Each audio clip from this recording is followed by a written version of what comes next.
Alhamdulillah saya bersyukur. Setiap saya pulang ke rumah, istri saya mengharuskan tolong kabarin kalau datang. Sebelum datang tolong kabarin. Dia tidak suka saya mendadak datang. Buat apa? Dia berkata supaya saya siapkan diri. Ya makanya yuk para istri berjuanglah. Berjuanglah. Kalau istri sudah merasa tidak mampu, tidak sanggup, ikhlaskanlah suaminya. Faham gak ikhlas? Cantiknya luar biasa. Pakaiannya rapi, make up, semua menarik. Parfumnya, harumannya, rakyat, seksi. Saya Masya Allah. Pas kalau udah ada acara di rumah, kayak hantu.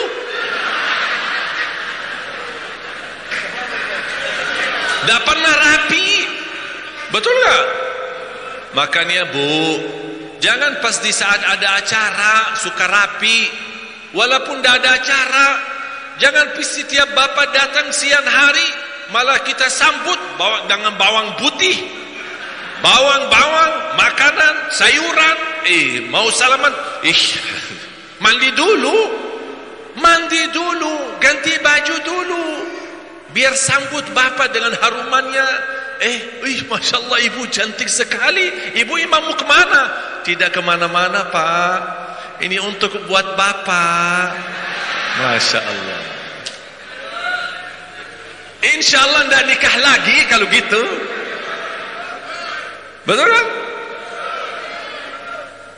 Makanya ibu jangan membiarkan suami ibu suka cuci mata di luar. Kenapa bapak suka cuci mata di luar? Karena mohon maaf, mata bapak ketika mempandangi ibu tidak memuaskan. Puaskan mata bapak di rumah. Puaskan. Mohon maaf, suami sebelum menggauli istrinya, yang pertama dilihat adalah matanya. Mata lihat, wow. Baru dia pingin bertemu istrinya, mau tidur bersama istrinya. Tapi kalau istrinya bau makanan, bajunya tidak rapi, itu aja yang dipakai selama 1 minggu, tidak pernah ganti baju.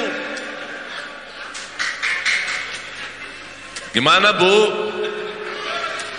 Tidak apa-apa, masing-masing punya kekurangan. Suami punya kekurangan, istri juga punya. Ayo mari kita sama-sama perbaiki. Alhamdulillah saya bersyukur. Setiap saya pulang ke rumah, istri saya mengharuskan tolong kabarin kalau datang.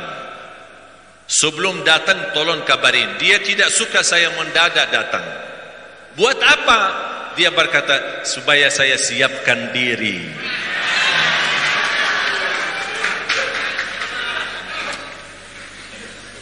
Alhamdulillah. Ya makanya yuk para istri berjuanglah. Berjuanglah. Kalau istri sudah merasa tidak mampu, tidak sanggup, ikhlaskanlah suaminya. Faham gak ikhlas? Ya jadi ibu harus punya pilihan. Tak boleh ibu tidak rapi di rumah, tidak harum, tidak berpakaian enak dan manis, dan tidak boleh suaminya nikah lagi. Protes. Sudah galau di rumah dan tidak boleh nikah lagi. Kalau ibu tidak mau suami nikah lagi, tolong puaskan matanya dan puaskan hatinya supaya dia bisa menjadi taat dan cinta mati kepada ibu. Pas ibu walaupun bapak lagi sibuk di luar, pas ibu telepon, pasti bapak menyambut, ya sayang, ada apa? Beda sama kalau bapak pas pagi-pagi bangun dimarahin sama istrinya. Bapak, udah di jam segini masih tidur. Pas begitu keluar, ditelepon sama istri, jangan lupa belanja Pak, banyak kekurangan di rumah Pak. Langsung dimatiin. Kok dimatiin? Mati baterainya. Akhlak yang mulia kunci kebahagiaan dalam rumah tangga. Laki-laki bermulia akhlaknya, istri pula bermulia akhlaknya. InsyaAllah kalau kita meniru Nabi Muhammad sallallahu alaihi wasallam dalam rumah tangga, pasti akan Allah berikan kebahagiaan, sakinah, mawaddah, warahmah. Bahkan keturunan kita insya-Allah salih-salihah. Siap? Saya kasih contoh amalan. Amalan yang pertama. Hari ini hari Ahad, hari Minggu. Ya, supaya dibilang hari Ahad, nanti orang yang suka bilang hari Minggu marah. Kita bilang hari Minggu, tak terima yang bilang hari Ahad. Saya bilang hari Ahad dan hari Minggu, dua-duanya. Tak boleh kita ribut, berbedaan. Orang bilang hari Ahad, ya hari Ahad. Ada yang bilang hari Minggu, ya hari Minggu. Ya sama-sama benar. Saya minta Bapak Ibu mulai hari ini sampai hari Ahad yang akan datang, hari Minggu. Berarti berapa lama? 1 minggu. Tidak boleh marah. Itu amalannya. Tidak boleh marah. Apapun terjadi, jangan marah. Kalau terpaksa marah, terpaksa sudah tidak kuat, emosi dan tinggi, panas.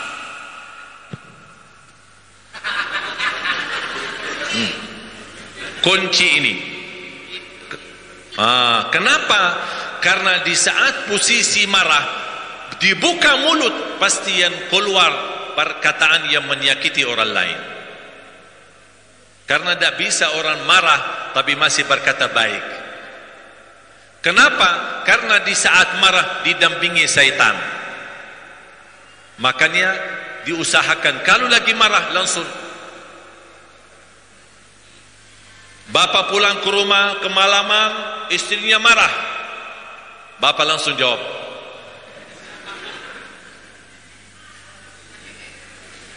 Istri juga kalau bapak lagi marah, istri jawab bapak. Jangan bahas sesuatu di antara kita kalau lagi marah dan nyambung. Tak bakal nyambung. Harus adem dulu, santai dulu, tenang dulu, baru silahkan diskusi dan bahas bersama. Dan ketika membahas satu persoalan, jangan dibahas untuk menunjukkan saya yang benar dan kamu salah. Tidak. Sama-sama benar, tapi berbeda-beda pandangan. Tapi kalau kita berdiskusi dengan orang, saya ingin menunjukkan saya yang benar, bapak sesat. Dan nyambung. Dan nyambung, tak bakal nyambung. Karena sudah di hati kita, kita menganggap orang lain sesat. Makanya apapun yang dia sampaikan, tidak bakal saya terima. Beda kalau saya menghormati beda pandangan. Kira-kira bisa amalkan? Tidak boleh marah selama 1 minggu. Terutama ibu-ibu. Karena ibu-ibu lebih banyak diam di rumah. Kadang-kadang kesal sama anak-anak. Sebentar jatuhin piring, pecah piringnya. Gelas kopi atau gelas teh dipecahin sama anak. Ibu langsung emosi dan marah. Apalagi berkata buruk. Bodohlah, kamu bodoh, kamu dah perhatikan, kamu bisa jadi ucapan itu bodoh. Allah kabulkan perkataan yang menjadi doa dan anaknya bodoh selama-lamanya. Nauzubillah min dzalik. Hati-hati. Ya Bu,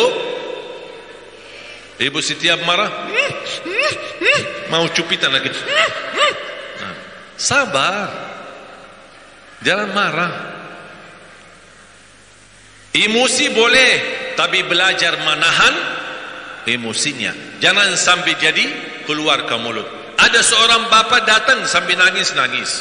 Saya marah sama istri saya, berantem di rumah. Dia marah, saya marah, dia marah, saya marah, berantem sama-sama suara tinggi. Akhirnya saya jatuhkan talak sama istri saya, tapi saya tidak sadar. Saya bilang, subhanallah, Bapak tidak sadar tapi masih ingat. Kalau yang namanya tidak sadar, tidak ingat sama sekali, malah dikasih tahu sama orang lain, Bapak tadi ucapin cerai. Masa? Itu namanya tidak sadar. Tapi kalau masih ingat, sadar dan jatuh satu talak. Makanya saya selalu nasihatkan jamaah, kalau emosi, diam, itu aja obatnya. Diam, tak usah bahas. Nanti, tolong saya, nanti kita bahas. Nanti kita bahas. Izinkan istri, izin istri, saya mau ambil air dan salat 2 rakaat. Habis itu kita bahas. InsyaAllah ketika ambil air wudu, InsyaAllah terbedam amarahannya, turun marahnya. Amalan yang kedua, mulai hari ini Bapak Ibu belanja kotak amal. Kotak amal kecil atau kaling. Setiap Bapak Ibu marah, bersedekah. Kalau bahasa saya, denda marah. Denda marah harus bayar. Tapi saya lebih positif, saya berkata, bersedekahlah setiap kamu marah. Kenapa? Karena Rasulullah SAW bersabda, wa inna sadaqata tudfi'u ghadabar rabb kama yudfi'ul ma'un nar. Sedekah itu mampu memadamkan kemurkaan Allah. Saya mengambil kesimpulan, kalau sedekah mampu memadamkan kemurkaan Allah dan marahan Allah, apalagi marahan kita. Makanya salah satu yang mengobati sifat marah kita adalah bersedekah. Dan ini bukan kata saya, bukan dari hadis Rasulullah SAW saja, tapi ada juga ayatnya di surah Ali Imran ayat 133, 134. Dan saya harap Bapak Ibu ini menjadi PR. Surah Ali Imran surah ketiga ayat 133 sampai ayat 142, banyak pelajaran di beberapa ayat itu. Belajar infak, belajar sabar, meniru sifat muttaqin, belajar menahan amarahannya, memaafkan orang lain, dan masih mau dan berkenan berbuat baik terhadap orang lain walaupun orang itu suka menyakiti kita. Dan di situ juga dibahas masalah taubat, orang bagaimana memohon ampun terhadap berbuat kezaliman.